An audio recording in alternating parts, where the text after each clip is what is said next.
Good morning all students. शिक्षा सेतु में आप सभी बच्चों का स्वागत है। चलिए हम हमारा कोर्स आगे की ओर बढ़ाते हैं। लास्ट वीडियो में हमने चैप्टर 1 पूरा कंप्लीट कर लिया था, एक्सप्लेनेशन भी हो गया था और क्वेश्चन आंसर भी हमारे कंप्लीट हो चुके थे। अब हम आगे की ओर बढ़ते हैं तो हमारा नेक्स्ट टॉपिक, नेक्स्ट लेसन जो है हमारा वो है हमारा अम्ल, क्षार व लवण। ठीक है, इस चैप्टर में हम सारे एसिड, बेस और सॉल्ट, हाँ, लवण के बारे में हम पढ़ेंगे। तो स्टार्ट करते हैं हम। सबसे पहले हम अम्ल के बारे में पढ़ेंगे। अम्ल को हम इंग्लिश में क्या कहते हैं? एसिड। ठीक है, अम्ल, है ना। अब हम देखते हैं अम्ल में क्या क्या कैरेक्टर होते हैं, अम्ल में क्या क्या गुण होते हैं। तो अम्ल या एसिड के गुण या कैरेक्टर बोलते हैं हम इसको इंग्लिश में। तो जो एसिड होते हैं वो जब हम इसका टेस्ट करते हैं ना खाने में, तो ये स्वाद में कैसे होते हैं? स्वाद में खट्टे होते हैं। कैसे होते हैं ये? स्वाद में खट्टे होते हैं। दूसरा कैरेक्टर है इसका कि ये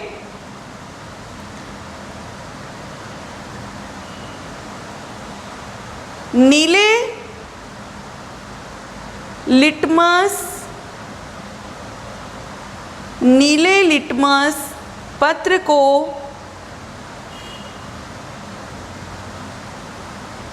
लाल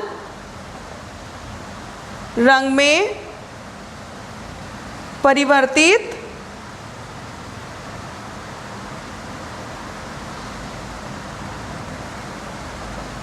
कर देते हैं। ओके, जो नीला लिटमस पत्र आता है तो जब हम उसको एसिड के कांटेक्ट में अर्थात एसिड के संपर्क में लाते हैं तो वो नीले रंग से लाल रंग में चेंज हो जाता है। जो वो पत्र रहता है, जो कागज रहता है, वो ब्लू कलर का रहता है। अगर हम ब्लू कलर का लिटमस पेपर लेते हैं तो वो जब एसिड के कांटेक्ट में आता है तो वो लाल रंग में चेंज हो जाता है। और तीसरा कैरेक्टर एसिड का होता है कि जो अम्ल होते हैं, अम्ल जलीय विलयन में H+ आयन देते हैं। ओके, तो ये तीन कैरेक्टर के द्वारा, तीन गुण के द्वारा हम जानते हैं कि एसिड में की क्या क्या पहचान होती है। तो पहला, एसिड जो रहते हैं वो स्वाद में कैसे होते हैं? खट्टे होते हैं। दूसरा, एसिड जो है वो ब्लू लिटमस पेपर को किस रंग में चेंज कर देते हैं? रेड कलर में। और थर्ड, एसिड जलीय विलयन में या एक्वस सॉल्यूशन में हमें H+ आयन देते हैं। अब जो अम्ल होते हैं या जो एसिड होते हैं वो अम्ल दो प्रकार के हम पढ़ेंगे यहाँ पर। पहला हम पढ़ेंगे इसमें, अब तो ये तो हमारे कैरेक्टर हो गए सारे। अब हम देखते हैं दो प्रकार के अम्ल। पहला देखते हैं हम सांद्र अम्ल और दूसरा होता है तनु अम्ल। तो पहले हम सांद्र अम्ल के बारे में जानेंगे। सांद्र अम्ल में क्या होता है? जिसमें ऐसा एसिड जिसमें अम्ल, जो एसिड की मात्रा रहेगी वो अधिक रहेगी, अम्ल अधिक मात्रा में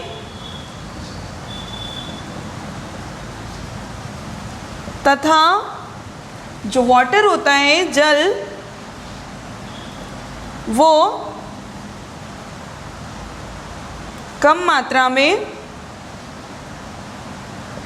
होता है ना। तो सांद्र अम्ल हम किसको बोलेंगे? ऐसे अम्ल जिसमें अम्ल की मात्रा या एसिड की मात्रा अधिक होती है बट वाटर की मात्रा क्या होती है? कम होती है। तो ऐसे अम्ल को हम बोलते हैं सांद्र अम्ल। और दूसरा हम देखते हैं अब तनु अम्ल। तो ठीक इसके अपोजिट जिसमें ऐसे अम्ल जिसमें अम्ल अल्प मात्रा में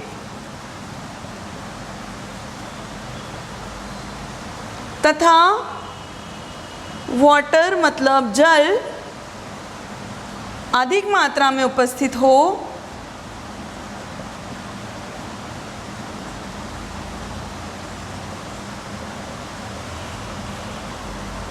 ऐसे सॉल्यूशन ऐसे एसिड को हम बोलेंगे तनु अम्ल, है ना।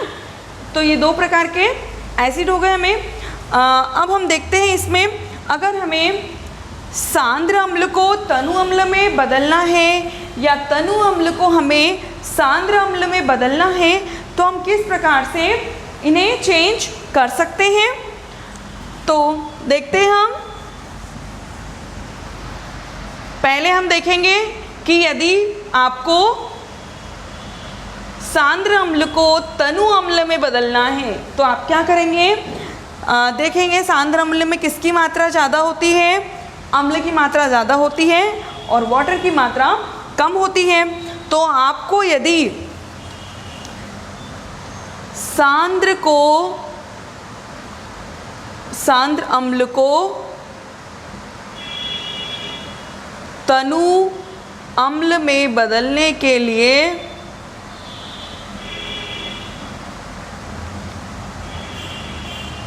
हम इसमें क्या मिला देंगे,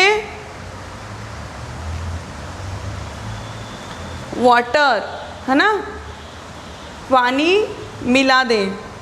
सांद्र अम्ल को तनु अम्ल में बदलने के लिए हम इसमें पानी मिला दें अगर, तो जो अम्ल रहेगा वो सांद्र से किस में बदल जाएगा, तनु अम्ल में। ठीक है, इसके अपोजिट हो जाएगा हमारा यदि तनु अम्ल को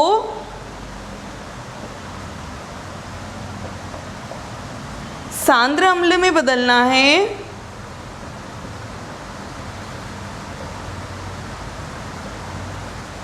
तो हम क्या करेंगे, तनु अम्ल को वाष्पीकृत करेंगे, है ना। तो वेपराइज्ड कर देंगे। तो वेपराइज्ड करने से क्या होगा,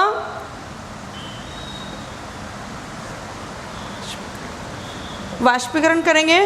तो वाष्पीकरण करने से तनु अम्ल में किसकी मात्रा ज़्यादा है, बताया है मैंने आपको, काहे की ज़्यादा है मात्रा, वाटर की। तो जब हम इसको वेपराइज्ड करेंगे, वाष्पीकृत करेंगे, तो जो वाटर है वो वेपराइज्ड हो जाएगा, मतलब उस अम्ल में वाटर की मात्रा कम हो जाएगी। तो वाटर की मात्रा कम हो जाने से जो तनु अम्ल है वो किस में बदल जाएगा, आपका सांद्र अम्ल में। ठीक है, तो ये तो हमने पढ़ा अम्ल के बारे में। अब हम पढ़ेंगे क्षार के बारे में।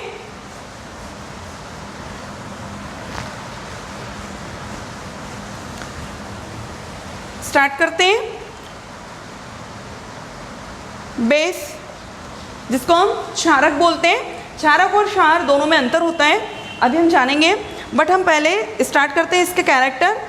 तो जैसे हमने एसिड में कैरेक्टर देखे थे, गुण देखे थे एसिड के, उसी प्रकार क्षार में भी अपने कुछ गुण होते हैं, वो जानते हैं हम। पहला क्षार में गुण होता है, क्षारक में सॉरी, ये स्वाद में कड़वे होते हैं और एसिड क्या रहते हैं, स्वाद में, पता ही होगा आपको कैसे रहते हैं एसिड, स्वाद में खट्टे होते हैं ना। एसिड जैसे आपने नींबू खाया होगा तो नींबू में क्या होता है, सिट्रिक एसिड होता है, तो वो स्वाद में कैसा होता है, खट्टा होता है, तो वो एसिड है। ठीक है, अब इसके क्षारक के दूसरे कैरेक्टर है। तो पहला कैरेक्टर इसमें होता है कि जब हम इसका टेस्ट करते हैं, इसको चखते हैं हम, तो ये कैसे होते हैं, स्वाद में कड़वे होते हैं। दूसरा, एसिड में हमने क्या देखा था कि वो ब्लू लिटमस पेपर को किस रंग में चेंज कर देता है, रेड कलर में। ठीक है, इसके अपोजिट होता है यहाँ पर ये, अर्थात जो क्षारक होते हैं वो लाल लिटमस पेपर को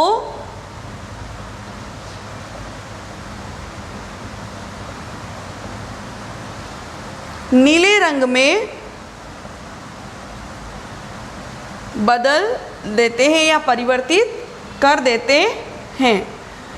ठीक है, और थर्ड हमने क्या कैरेक्टर देखा था एसिड का कि वो जलीय विलयन में H+ आयन देते हैं। उसी प्रकार जो क्षारक होते हैं ये जलीय विलयन में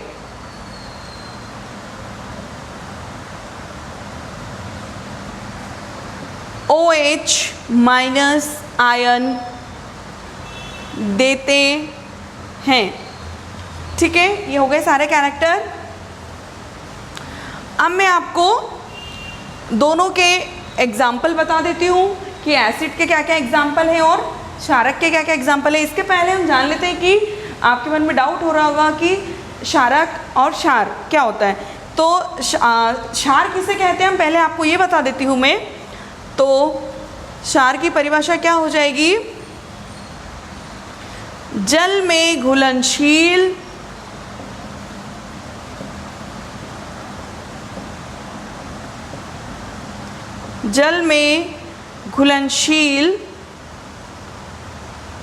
मतलब जो क्षारक है और क्षार दोनों में बहुत ही अंतर होता है।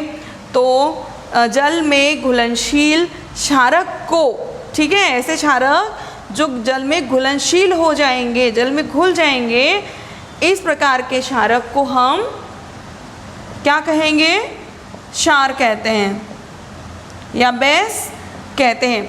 अभी मैं आपको एग्जाम्पल बताऊंगी तो आपको क्लियर हो जाएगा। तो देखते हैं हम दोनों के एग्जाम्पल,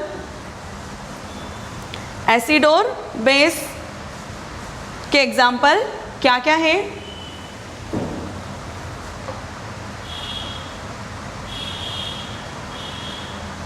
उदाहरण, ठीक है, एक साइड हम लिख लेते हैं अम्ल और एक साइड हम लिख लेते हैं क्षारक।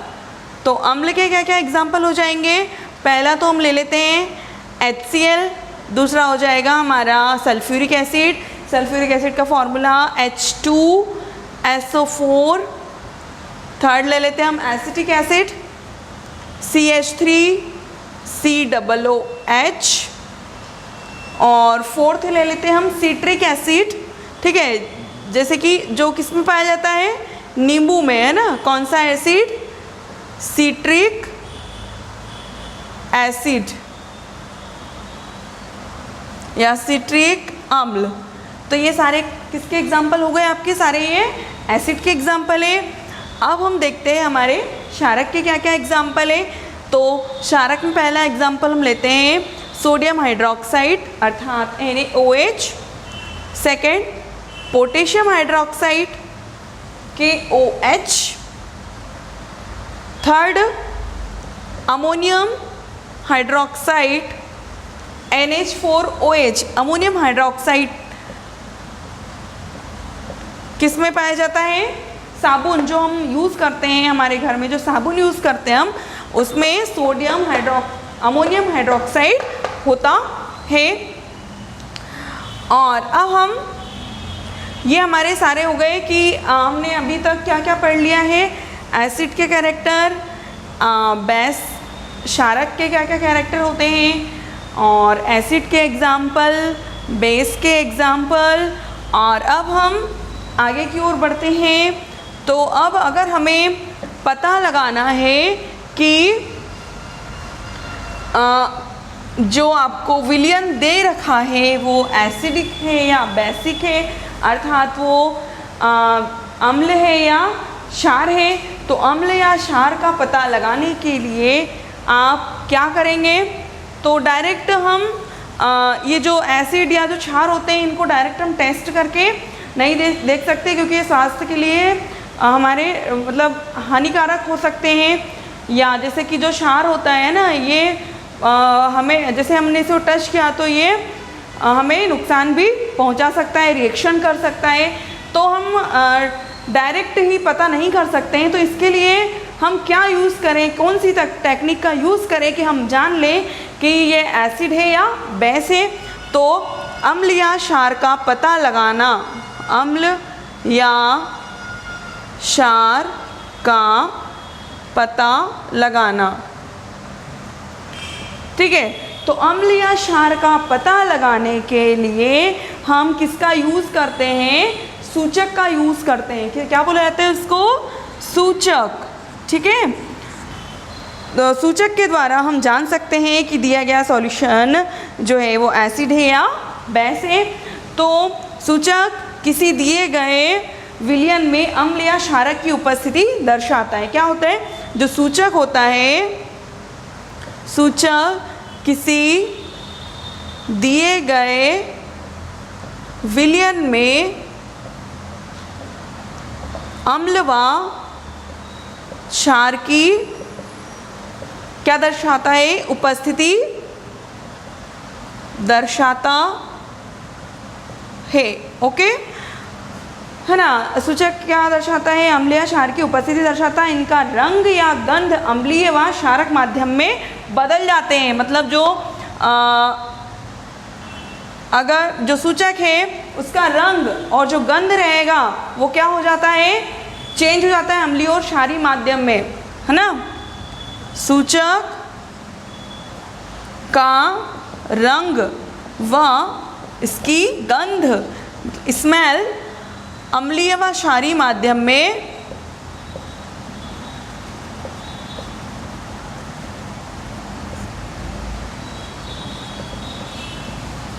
बदल जाती है। अर्थात सूचक या जो इंडिकेटर बोलते हैं हम इसको इंग्लिश में, तो सूचक जब एसिड के कांटेक्ट में आते हैं तो वो अलग व्यवहार प्रदर्शित करते हैं, अलग स्मेल आती है, उसमें अलग रंग होता है। और जब वो बेस के कांटेक्ट में आते हैं तो वो अलग रंग या नेचर शो करते हैं। तो आइए हम जानते हैं सबसे पहले कि हमारे जो सूचक होते हैं वो कितने टाइप्स के होते हैं, या इंडिकेटर हमारे कितने प्रकार के होते हैं।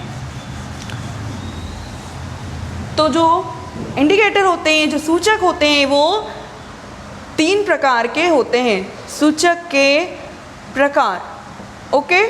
तो पहला हमारा होता है natural indicator. Natural indicator means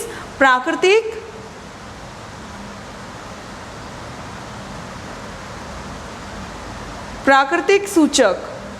प्राकृतिक, अब नेचुरल इंडिकेटर जैसे कि उसके नाम से ही हम जानते हैं, प्राकृतिक मतलब जो नेचुरली, जो नेचर से प्राप्त किया जाता है ना, जो प्रकृति से प्राप्त किया जाता है, ऐसे सूचक को हम बोलते हैं प्राकृतिक सूचक।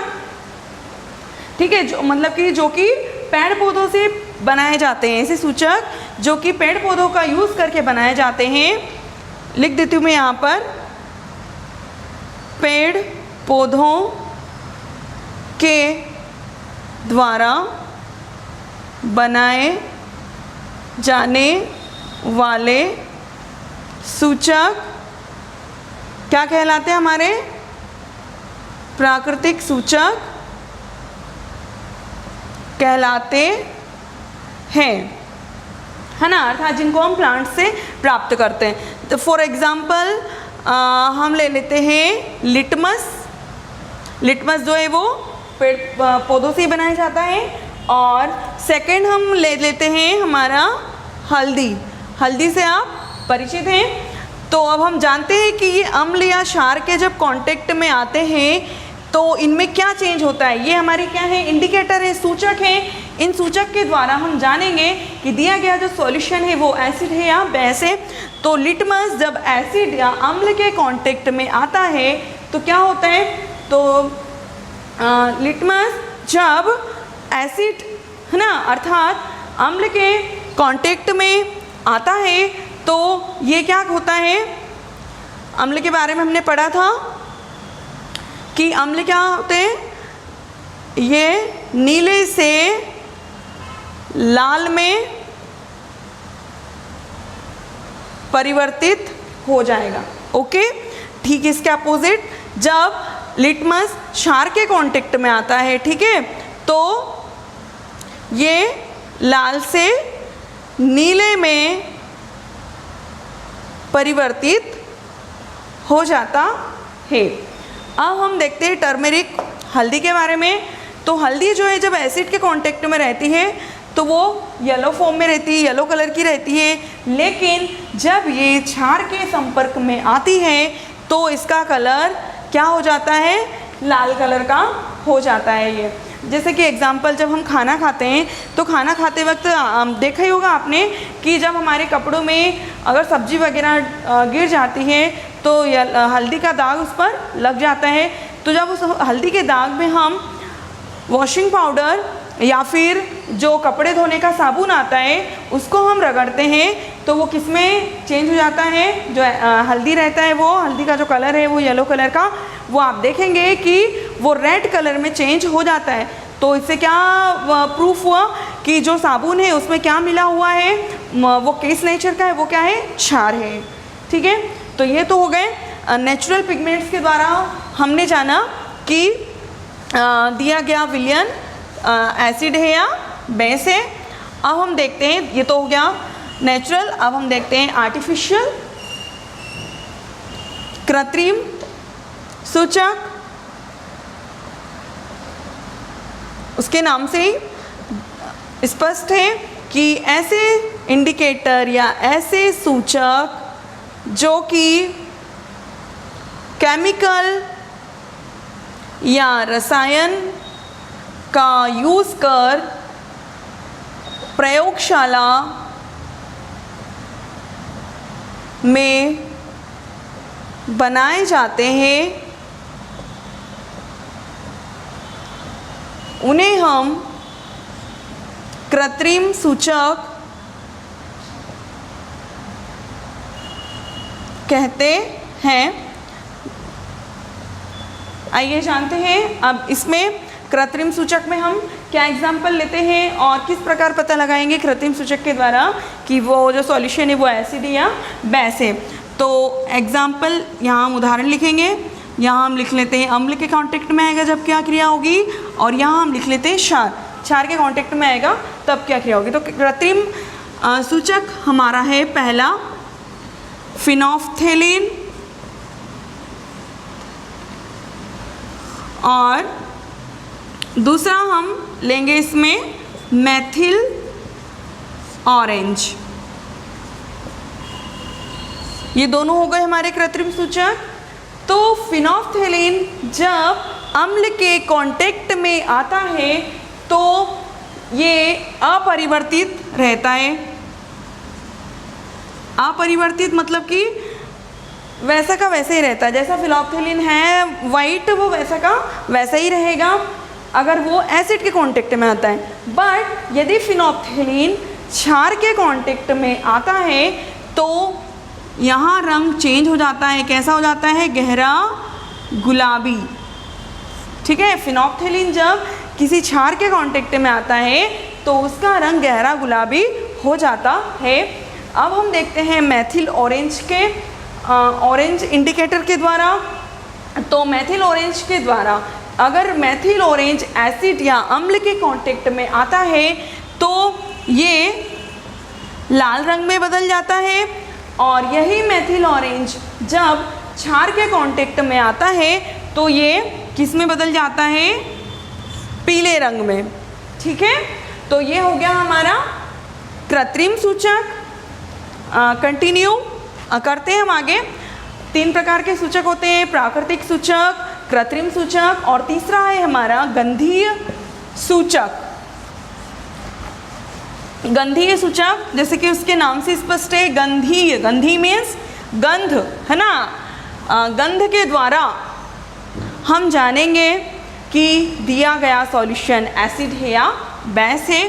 तो ये कौन सा प्रकार है हमारा, तीसरा प्रकार है, इसको हम बोलेंगे गंधीय सूचक। ठीक है, तो इसे हम लिख लेते हैं, जिन पदार्थों की गंध या स्मेल अम्लीय या क्षारक माध्यम में बदल जाती है तो उसे हम गंधीय सूचक कहते हैं, है ना। गंध के द्वारा हम पता लगाएंगे। तो इसमें हम एग्जाम्पल लेते हैं, हमारा पहला ले लेते हैं हम प्याज का रस, और सेकंड एग्जाम्पल ले लेते हैं हम लौंग का तेल, यहाँ हम लिख लेते हैं अम्ल और यहाँ लिखेंगे हम क्षार। तो जब प्याज का रस अम्ल के या एसिड के कांटेक्ट में आता है तो प्याज के रस में जो स्मेल होती है, जो उसकी गंध होती है, वो बहुत ही बढ़ जाती है। तीक्ष्ण गंध आती है, बहुत तेज स्मेल हमें आती है जब प्याज एसिड के कांटेक्ट में आता है। लेकिन यही प्याज का रस जब बेसिक मतलब जब बेस के कांटेक्ट में आता है, जब क्षार के कांटेक्ट में आता है तो कोई गंध नहीं होती है, कोई गंध नहीं। ठीक है, अब सेकंड एग्जांपल हम देखते हैं। यहाँ पर हमारा है लौंग का तेल। तो लौंग का तेल जब एसिड के कांटेक्ट में आता है तो लौंग के तेल की जैसी स्मेल है वो वैसी की वैसी ही बनी हुई रहती है ना, कोई परिवर्तन नहीं आता, इसमें परिवर्तन नहीं आता। और जब ये क्षार के कांटेक्ट में आता है, मतलब लौंग के तेल में नेचुरली जो स्मेल आ रही है वो वैसी की वैसी बरकरार रहेगी जब वो एसिड के कांटेक्ट में आएगा तो। लेकिन जब लौंग का तेल बेस के कांटेक्ट में आता है तो वही कि जिस प्रकार प्याज के कांटेक्ट में आया था तो कोई गंध नहीं हुई थी, उसी प्रकार जब बेस जो है लौंग के तेल के कांटेक्ट में जब क्षार आता है ना आता है तो क्या होता है, कोई भी गंध नहीं आती है। तो ये हमारे हो गए पूरे सूचक के प्रकार, कंप्लीट हो गया ये हमारा टाइप्स ऑफ इंडिकेटर।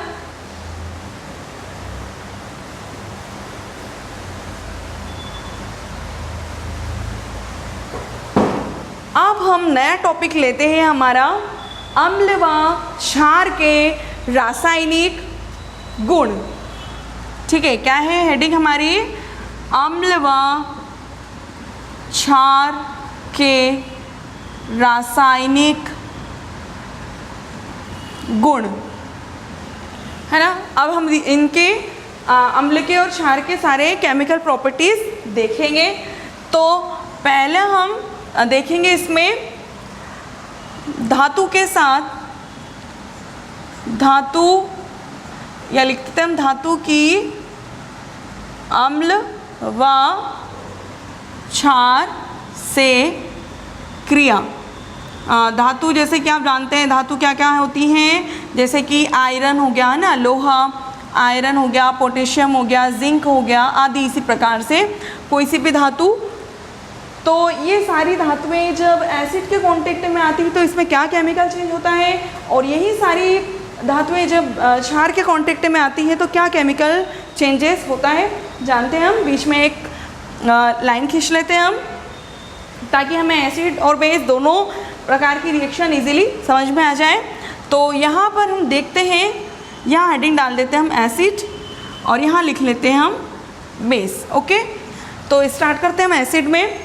तो पहले मैं आपको यहाँ पर लिखकर बताती हूँ कि धातु प्लस पहले हम लिख लेते हैं अम्ल, है ना।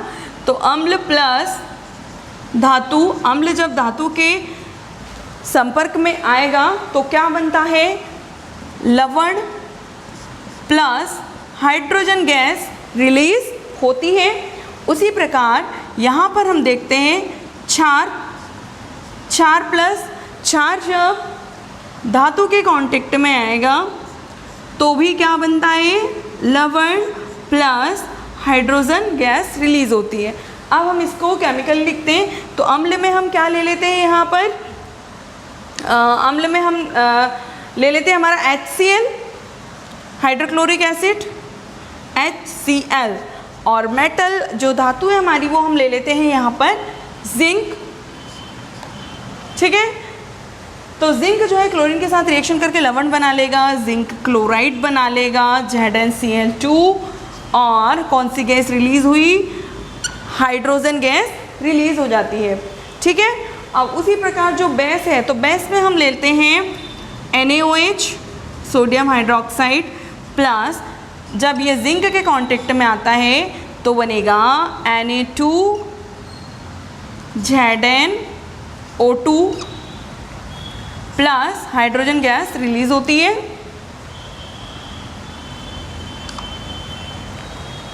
अब आगे हम देखते हैं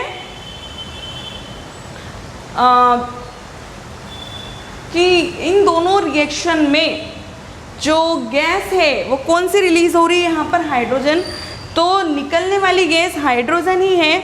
इसका पता हम कैसे लगाएं? तो इसका पता लगाने के लिए हम क्या कर सकते हैं, एक प्रयोग करके देख सकते हैं।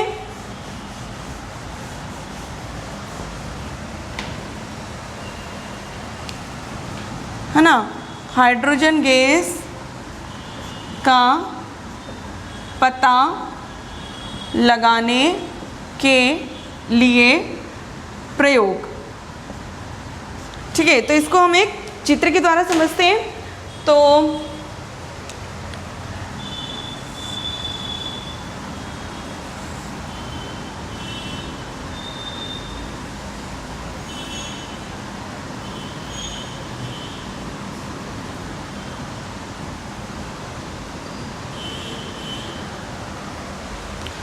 चित्र के द्वारा हम इसे इजीली समझ पाएंगे कि किस प्रकार दोनों एसिड और बेस के साथ जब रिएक्शन हुई तो रिएक्शन के दौरान जो H2 हाइड्रोजन गैस जो रिलीज हुई है उसमें क्या चेंज हुआ।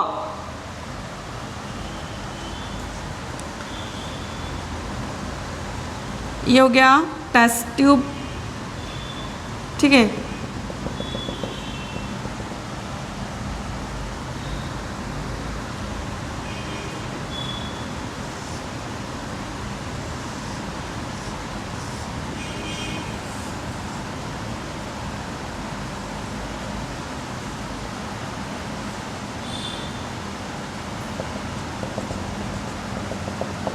यहाँ पर है साबुन का पानी और यहाँ पर हमने ले लिया HCl। ठीक है, तो HCl और प्लस किसके साथ रिएक्शन कर रहा है, ये जिंक के साथ। तो HCl प्लस जिंक ले लिया यहाँ पर। तो इन दोनों के रिएक्शन होने पर यहाँ पर से जो हाइड्रोजन गैस रिलीज होगी तो ये यहाँ पर जब हम एक जलती हुई मोमबत्ती को इस गैस के कांटेक्ट में लाएंगे तो आपको यहाँ पर पॉप, है ना, पॉप ध्वनि के सुनाई देगी। जैसे ही ये मोमबत्ती जो है वो इस गैस के, हाइड्रोजन गैस के कांटेक्ट में अगर आएगी तो पॉप नाम की एक साउंड उत्पन्न होगा, पॉप ध्वनि, है ना, पॉप ध्वनि उत्पन्न होगी। तो जिससे हम पता लगा प्रूफ कर सकते हैं कि निकलने वाली जो गैस है वो कौन सी है, हमारी हाइड्रोजन गैस है।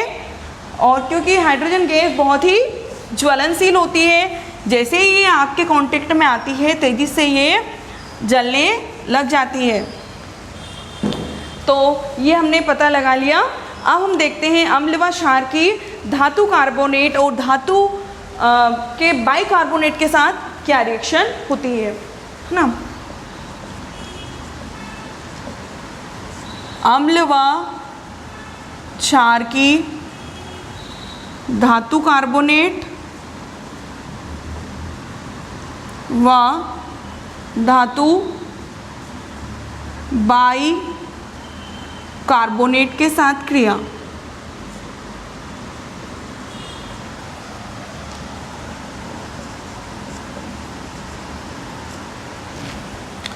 तो पहले हम इसमें एसिड के देखेंगे।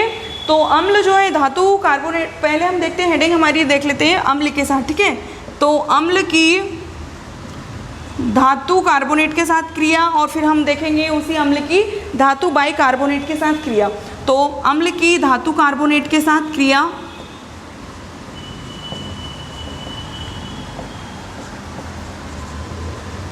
ठीक है, इसको हम एग्जाम्पल के लिए देखते हैं। अम्ल